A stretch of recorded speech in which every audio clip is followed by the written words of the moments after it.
بسم الله الرحمن الرحيم. الحمد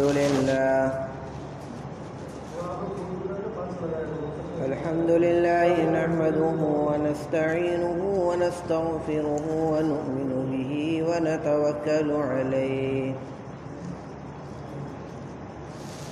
ونعوذ بالله من شرور أنفسنا ومن سيئات أعمالنا. من يهده الله فلا مضل له ومن يضلله فلا هادي له،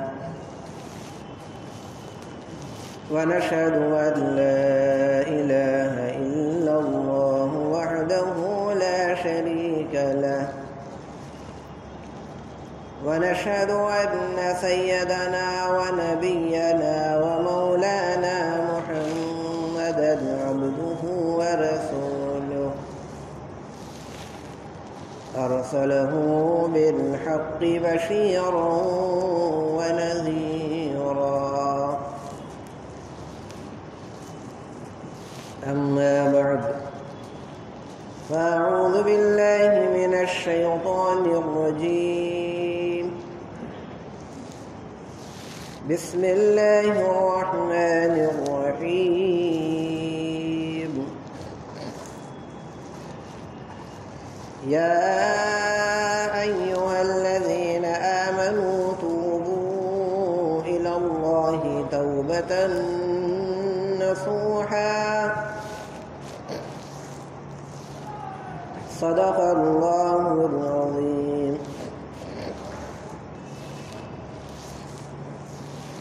رب اشرح لي صدري ويسر لي أمري واحلل عقدة من لساني يفقهوا قولي.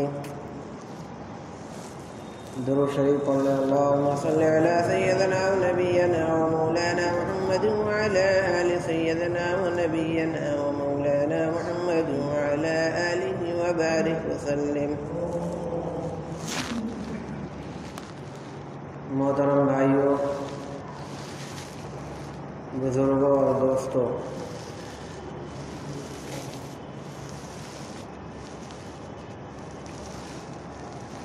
اللہ رب العالمین کا بہت بڑا احسان اور کرم ہے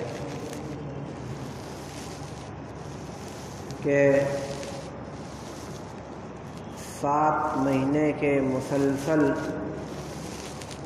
طویل عرصے کے بعد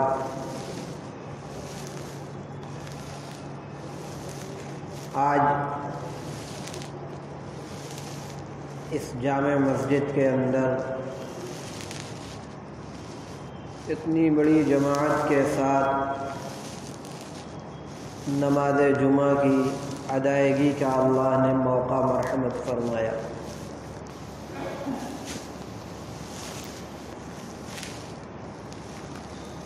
اس کی جو وجہیں تھیں، اس کے جو اسباب تھے، وہ آپ حضرات کو اس کا بخوبی علم ہے.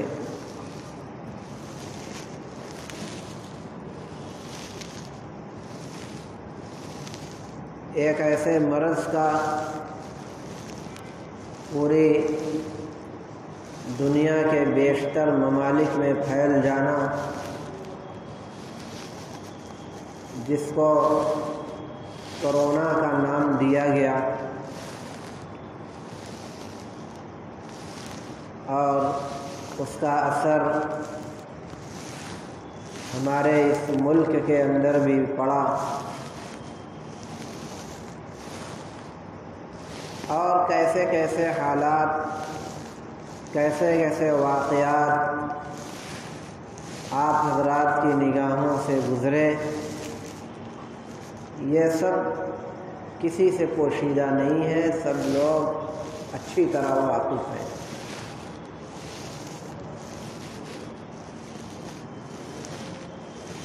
اللہ رب العالمین کی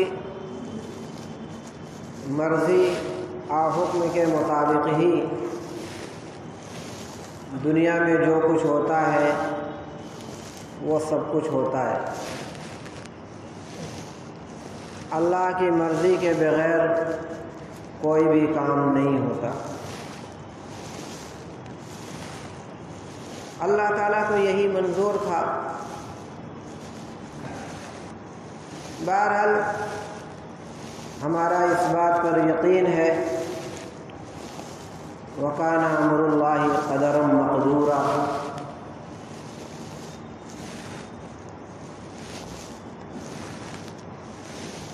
اب ہمیں اس 7 مہینے کے طویل عرصے میں جن حالات کا ہم شکار ہوئے، جیسی جیسی صورتحال ہمارے سامنے آئی، ان میں کچھ ایسی بھی باتیں سامنے آئیں جو ہمارے مزاج کے اور ہماری ایمانی حرارت کے بھی بالکل خلاف تھیں۔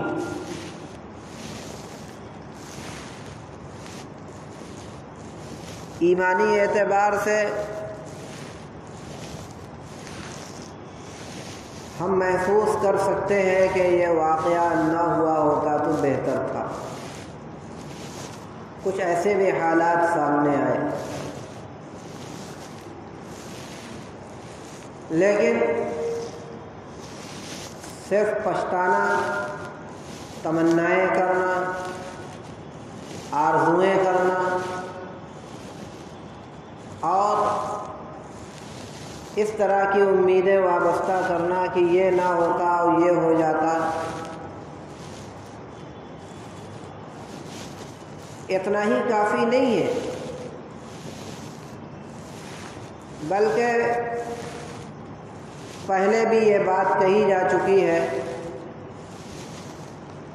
کہ جب بھی اس طرح کی کچھ ایسی چیزیں سامنے آویں جو کہ تکلیف دہ ہوں، ایمان اور مذہب کے اعتبار سے خطرناک ہوں، تو ہمیں ایک بار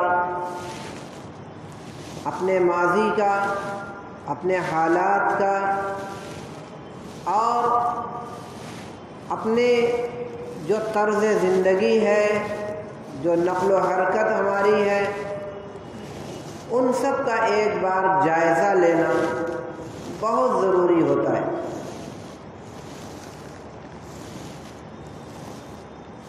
ایک بار اس بات پر توجہ دینا بہت ہی ضروری ہے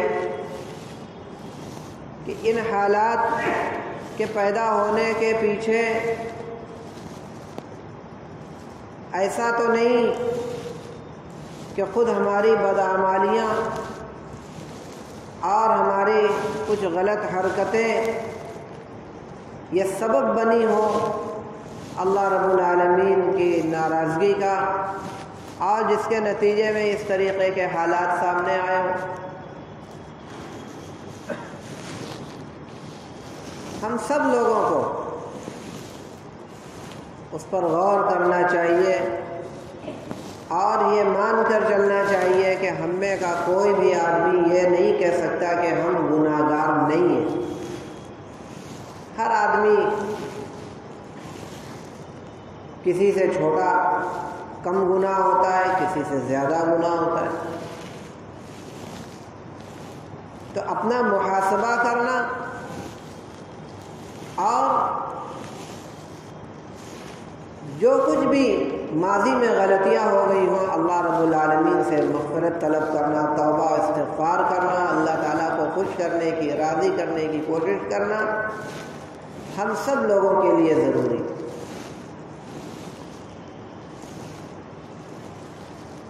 جب یہ ہوگا تو یقیناً اللہ رب العالمین کی طرف سے حالات سازگار ہو سکتے ہیں۔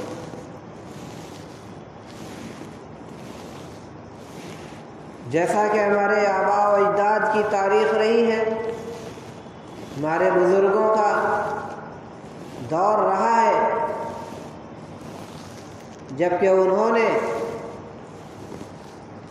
اللہ رب العالمین کی طرف رجوع کیا ہے بڑی بڑی مشکلیں ختم ہوئی ہیں، بڑی بڑی مصیبتوں سے اللہ نے نجات عطا فرمائی ہے اس دنیا کے اندر۔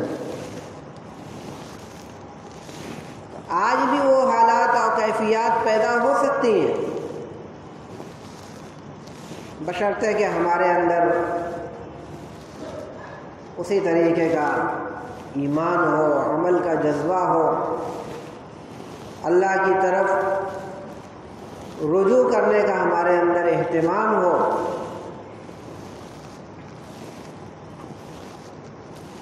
ورنہ اس طریقے کے اور بھی نہ جانے کیسے کیسے واقعات ہمارے سامنے آئیں گے اور ہم یہی کہتے رہ جائیں گے کہ بھائی ہم کیا کر سکتے تھے۔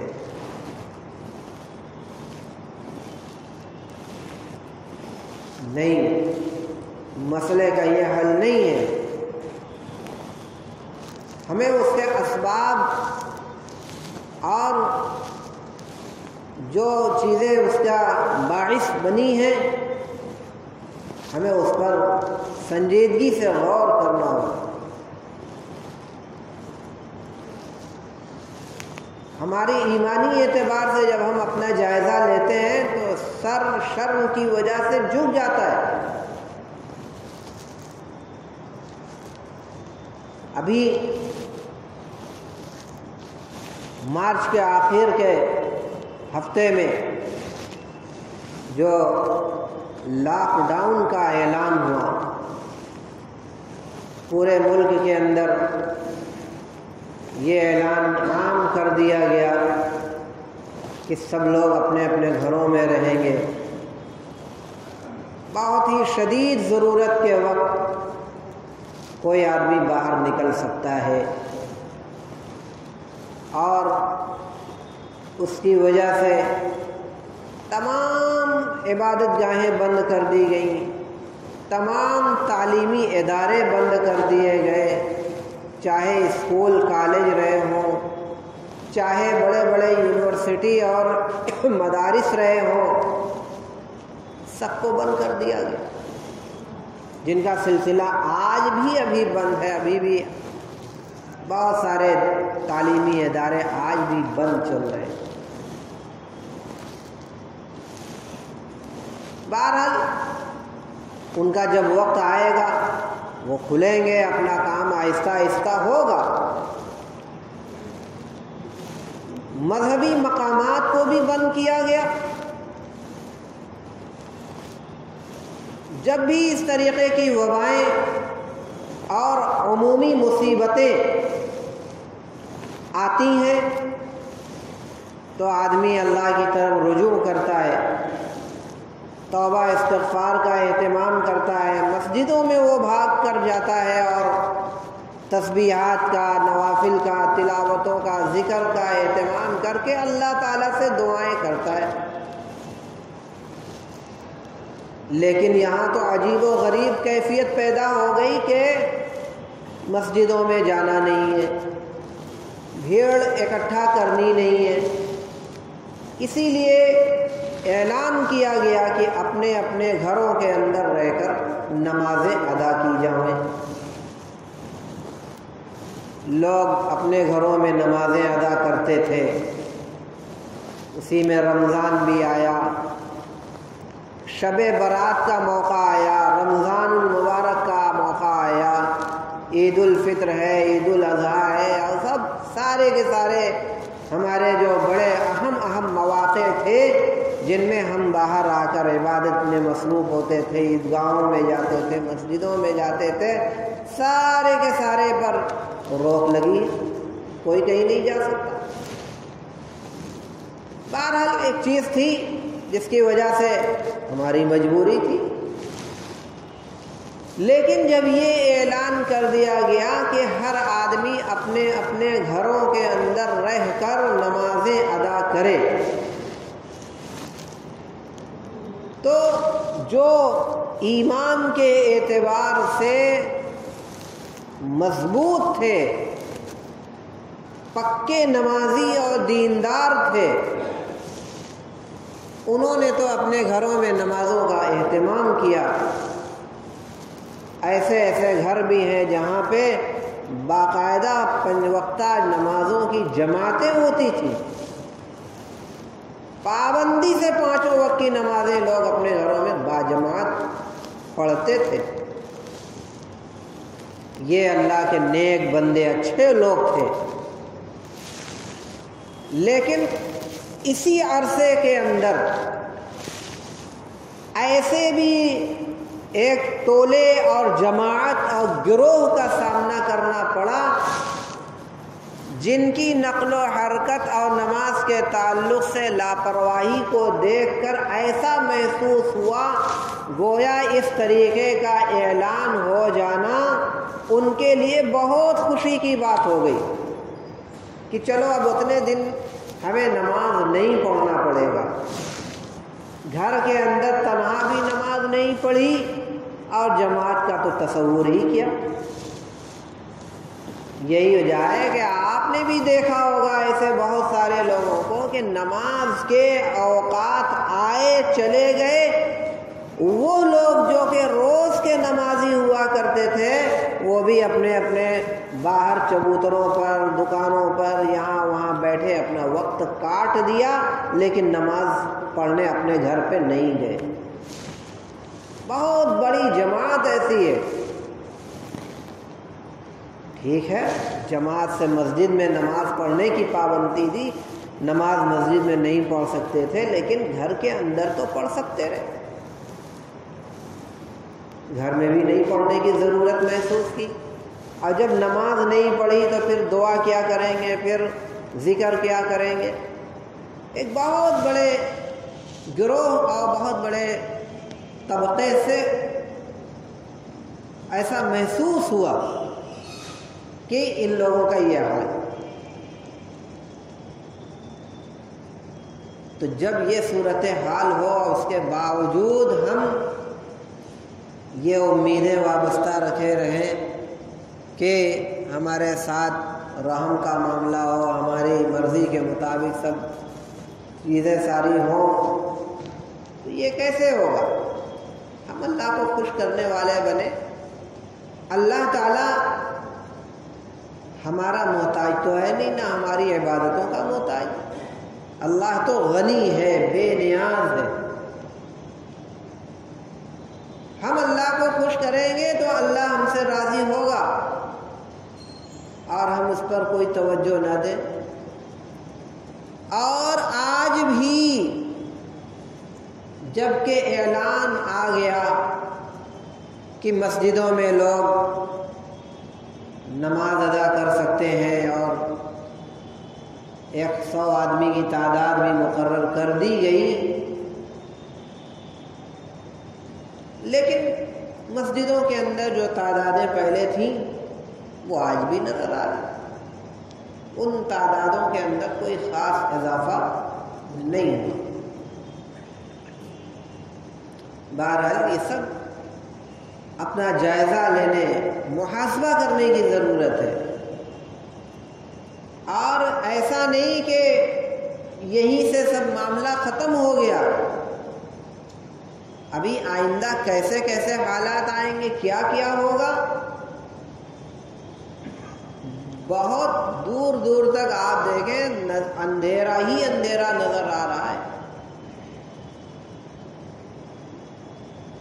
اندھیرا ہی اندھیرا نظر آ رہا ہے۔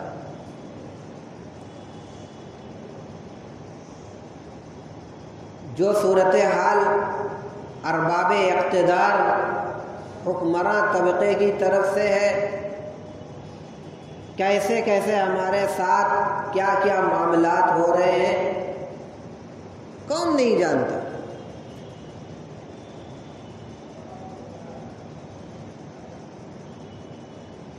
کیسا ماحول بنانے کی کوشش چل رہی ہے۔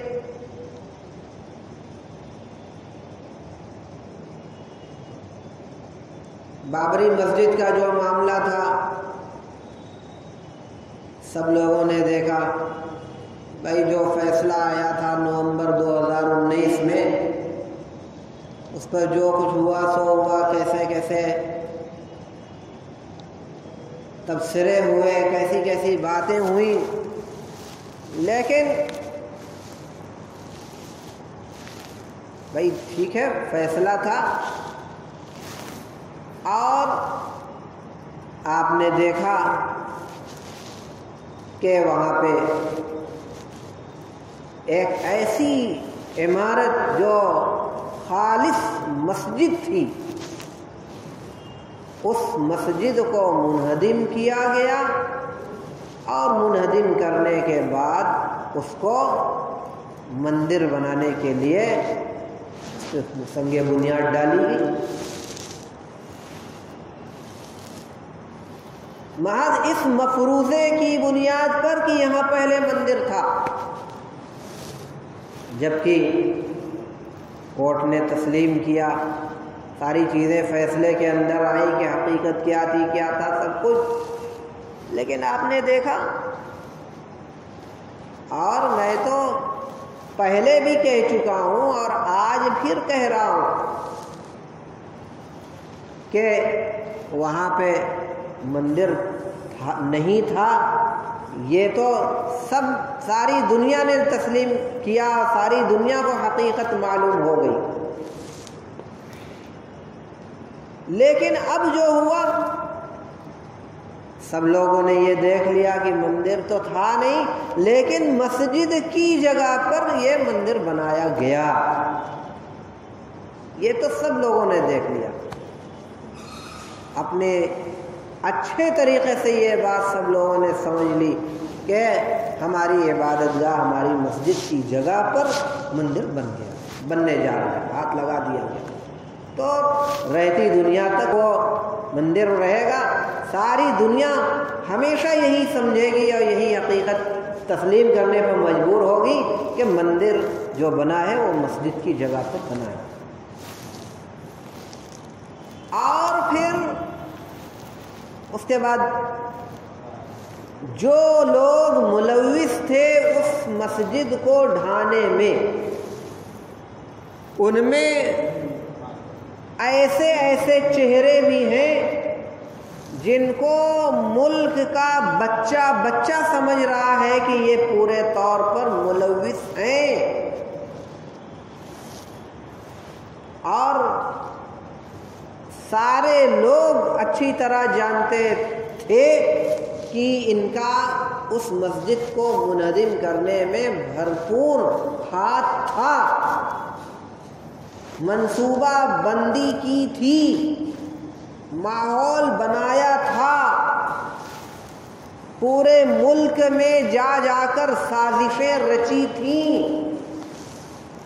ساری چیزوں کا سب پورے عوام کو علم ہے، چاہے مسلم ہو غیر مسلم ہو، حتیٰ کہ فیصلے کے آنے سے پہلے بھی عام طور پہ یہ مزاج تھا کہ ضرور ان لوگوں کے خلاف کوئی فیصلہ ہوگا اور سزا ان لوگوں کے بارے میں کوئی نہ کوئی سزا متعین ضرور ہوگی، ضرور ان کے خلاف فیصلہ آئے گا۔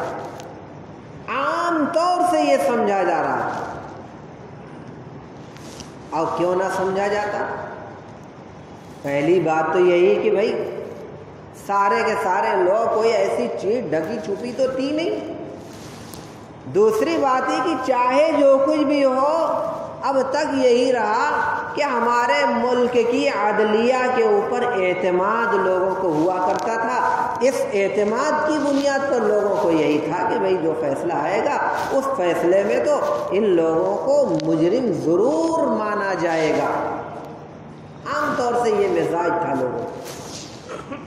لیکن جیسا فیصلہ سامنے آیا، 30 ستمبر 2020 کو جو فیصلہ سامنے آیا، تو آپ نے دیکھ لیا کہ کیسا فیصلہ، باعزت بری کیا گیا ان لوگوں کو۔ یعنی جو نومبر 2019 میں جو بابری مسجد کی ملکیت کے تعلق سے جو فیصلہ آیا تھا، اس کی تکلیف، اس کی کسک، اس کی چوٹ ابھی ختم بھی نہیں ہوئی تھی کہ دوسرا زخم ہمیں دے دیا گیا۔ اس طریقے کا فیصلہ کر کے کہ سارے کے سارے لوگوں کو جن کو بچہ بچہ مجرم سمجھ رہا تھا سارے لوگوں کو بالکل باعزت بری کر دیا گیا۔ کتنا افسوس کیا جائے کم ہے، لیکن پھر میں وہی پرانی بات پر آؤں گا۔ ٹھیک ہے، جن کی حکومت تھی، جن کی عدلیہ کے اوپر جن کا کنٹرول تھا، اور جیسے جیسے بھی حالات اور ماحول پیدا کیے گئے وہ اپنی جگہ، لیکن ہم پھر یہی مان کر چلیں گے کہ ہم نے اپنے رب کو، اپنے خدا کو اتنا راضی نہیں کیا، اتنا خوش نہیں کیا، اپنی ذمہ داری کو اتنا نہیں محسوس کرتے ہوئے اپنی زندگی گزاری۔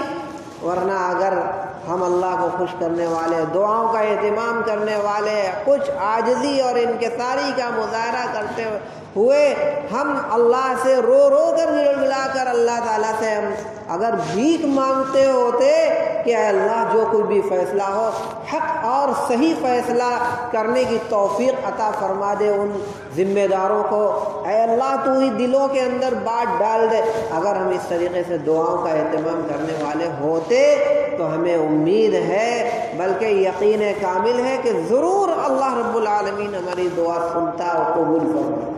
لیکن کہیں سے کچھ ہوا نہیں۔ کس نے اتنا اور کس کو اتنا درد، اتنی تڑپ کس کے اندر تھی جو اس طریقے کی دعاؤں کا اہتمام کرتا؟ اور اللہ تعالیٰ سے میں نہیں کہتا کہ کسی نے نہیں، کہ اللہ کے بہت سارے ایسے بندے آج بھی ہیں جن کو تڑپ ہے، کسک ہے، انہوں نے دعائیں کی ہوں گی اور انہوں نے، لیکن عام طور سے ایک بہت بڑا طبقہ ایسا نہیں کیا۔ اور وہی میں نے ابھی کہا کہ جب نماز پنجگانہ کی توفیق نہ ہوئی، نہ پڑھنے کا اپنے اندر شوق اور جذبہ نہیں، تو پھر ہم کیا دعائیں کریں گے اور کیسے ہماری ان حالات کے اندر تبدیلی ہوگی؟ یہ تو بہت افسوسناک صورتحال ہے۔ اور اب بھی بھائی دیکھیے جو کچھ بھی ہوا سو ہوا، اللہ رب العالمین ہر چیز پر قادر ہے۔ اگر آج بھی ہم اللہ رب العالمین کو راضی کرنے کا اپنے اندر جذبہ اور داعیہ پیدا کر لیں تو آج بھی اللہ کی طرف سے ایسی صورتحال پیدا ہو سکتی ہے کہ ہم جو چاہتے ہیں وہ پورا ہو جائے گا۔ آج بھی اللہ تعالیٰ ہر چیز پر قادر ہے۔ فیصلے ہوا کریں اور دنیا کے لوگوں کے کچھ نہ کچھ فیصلے ایسے آیا کریں، لیکن اللہ تعالیٰ ایسے بہت سارے راستے پیدا کر سکتا ہے کہ ان کا فیصلہ دھرا کی دھرا رہ جائے اور جو ہم چاہتے ہیں وہ بھی اللہ تعالیٰ پورا کر کے دکھلا دے۔ دوسرے طریقے سے اللہ تعالیٰ اس دنیا کے اندر ان مجرموں کو دکھلا دے اور پوری دنیا کے لوگوں کو دکھلا دے کہ دیکھو صحیح معنی میں اصل مجرم یہ ہے اور ان کا یہ حشر دنیا کے اندر یہ ہو سکتا ہے۔ اللہ تعالیٰ ہر چیز پر قادر ہے۔ اس فیصلے کے ذریعے وہ مجرم نہ ٹھہرے نہ صحیح، اللہ تعالیٰ کے لیے کوئی چیز مشکل نہیں۔ دوسری کچھ صورتحال اللہ کی طرف سے پیدا ہو سکتی ہے جس کی وجہ سے پوری دنیا جان لے کہ یہ مجرم ہے اور پوری دنیا کے اندر وہ ذلیل ہو کے رہیں گے انشاءاللہ۔ لیکن ہمارے اندر کچھ ویسا ماحول، ویسی صورتحال، ویسی چیز دیکھنے کے لیے ہمیں کچھ قربانی بھی دینی پڑے گی، اپنے نفس کی قربانی میں اللہ کو خوش کرنے کا اپنے اندر جذبہ اور داعیہ پیدا، اور انشاءاللہ یہ مجرم تو جن کو ساری دنیا مجرم سمجھتی ہے، اللہ کی طرف سے خود ایسے حالات آئیں گے کہ وہ ذلت اور رسوائی کے ساتھ پوری دنیا مجرم تسلیم کرے گی انشاءاللہ۔ اللہ کی ذات سے کوئی چیز بعید نہیں ہے۔ اور پھر اس کے ساتھ ساتھ جو ان کا من بڑھا ہوا ہے، آپ کی اس تاریخی شاہی جامع مسجد گیان واپی کے بارے میں بھی ان کی نگاہ بد لگی ہوئی ہے، کیسے کیسے ان کے جملے، کیسے کیسے ان کے منصوبے، کیسی کیسی باتیں آج اس بنیاد پر صرف کہ ہماری حکومت ہے، جو چاہے کہہ دے، جو چاہے کر دے، یہ مان کر چلا جائے کہ اللہ رب العالمین کی حکومت، اللہ کی طاقت کے آگے دنیا کی یہ حکومت، دنیا کے یہ حکمراں اور دنیا کی یہ طاقتیں بالکل کوئی بھی معنی اور کوئی بھی دم اور کوئی بھی طاقت نہیں رکھتی، سب ہیچ ہیں اور بیکار۔ ایک لمحے کے اندر پورا کا پورا نظام تو بالا ہو سکتا ہے اللہ رب العالمین کی طرف سے۔ اور انشاءاللہ یہ دشمنان دین جو برے منصوبے اور عزائم رکھ رہے ہیں انشاءاللہ ناکام اور خائب و خاسر ہوں گے۔ اگر ہم اور آپ یہ چاہتے ہیں کہ یہ صورتحال پیدا ہو اور ہم اپنے جیتے جی انہیں خائب و خاسر دیکھیں تو پھر ہمیں اپنے مولا کو، اپنے رب کو راضی کرنا ہوگا، دعاؤں کا اہتمام کرنا ہوگا، اپنی زندگی کے اندر انقلاب اور تبدیلیاں لانی ہوں گی، نفس کی قربانی پیش کرنی ہوگی، اور صورتحال جب تک ہم خود اپنی نہیں بدلیں گے تب تک اللہ تو بے نیاز ہے، اللہ ہمارا محتاج نہیں ہے۔ اللہ اپنے کسی بھی بندے کے ذریعے سے حالات بدل سکتا ہے، اللہ کے لیے کوئی بھی دقت اور پریشانی نہیں ہے، وہ تو ہر چیز پر قادر ہے۔ ہم اس لائق بنے کہ ہم جو چاہ رہے ہیں وہ ہمارے جیتے جی وہ ہو جائے، اس کے لیے ہمیں کچھ قربانی دینی ہوگی، اپنے نفس کی اللہ کی طرف رجوع کرنا ہوگا اور دعاؤں کا اہتمام کرنا ہوگا۔ اللہ رب العالمین سے ہم سبھی لوگ دعا کریں کہ ہم ہر قسم کے شر سے، فساد سے محفوظ رہیں، اور ہم سب اللہ رب العالمین ہمیں اتنی توفیق عطا فرما دے کہ ہم اللہ کی مرضیات کے مطابق اپنی زندگی گزارنے والے بن جائیں۔ اللہم صلی علی سیدنا و نبینا و مولانا محمد وعلی آل سیدنا و نبینا و مولانا محمد وآلہ وبارک وسلم۔ ربنا ظلمنا انفسنا وإن لم تغفر لنا وترحمنا لنكونن من الخاسرين۔ ربنا تقبل منا إنك أنت السميع العليم وتب علينا إنك أنت التواب الرحيم، وصلى الله على النبي الأمي الكريم محمد وآله وأصحابه أجمعين۔